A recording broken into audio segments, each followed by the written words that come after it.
भारत और चीन के दरमियान सरहदी कशीदगी का मामला एक बार फिर शिद्दत इख्तियार कर चुका है। दोनों ममालिक के दरमियान जो लाइन ऑफ एक्चुअल कंट्रोल पर लद्दाख सेक्टर में पेंगोंगसू झील के पास एक बार फिर झड़प हुई है और इस नई झड़प की खबर एक ऐसे वक्त में सामने आ रही है कि जब दोनों अफवाज के आला एहलकार सरहद पर कशीदगी कम करने के लिए, मामला को डिफ्यूज करने के लिए पहले से ही मुज़ाकरात कर रहे हैं। आज भारतीय वजारत दिफा ने एक बयान जारी किया है और वजारत दिफा के मुताबिक 29 और 30 अगस्त की दरमियानी रात के दौरान चीनी फौज ने सरहद पर मौजूदा पोजीशन को तब्दील करने की इश्ताल अंगेज कोशिश की है।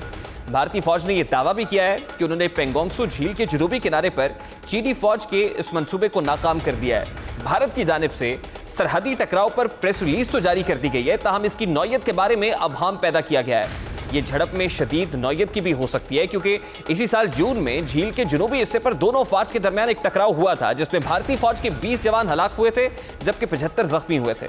उस वक्त चीन और बैनुल अक़वामी खबर रसा इदारों ने खबर जारी की थी, मगर भारतीय वजारत दिफा की तरफ से कोई भी खबर जारी नहीं की जा रही थी, ना तायद की जा रही थी, ना तरदीद की जा रही थी। एक खामोशी थी और वो खामोशी कई सवालात खड़े कर रही थी।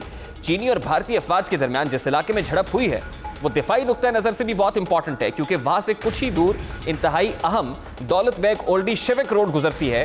चीन की सरहद के नज़दीक वाक़े दौलत बेग ओल्डी में इंडिया का फ़ज़ाई अड्डा वाक़ है। इससे कबल 24 अगस्त को भारतीय army chief general Bipin Rawat ने खबर रसा इदारे ANI से गुफ्तगू करते हुए कहा था कि लद्दाख में चीनी फौज के तजावुजात से निपटने के लिए फौजी ऑप्शन अपनी जगह पर मौजूद है, लेकिन इसे उसी वक्त इख्तियार किया जाएगा जब फौजी और सफारती सतह पर मुज़ाकरात नाकाम हो जाएंगे।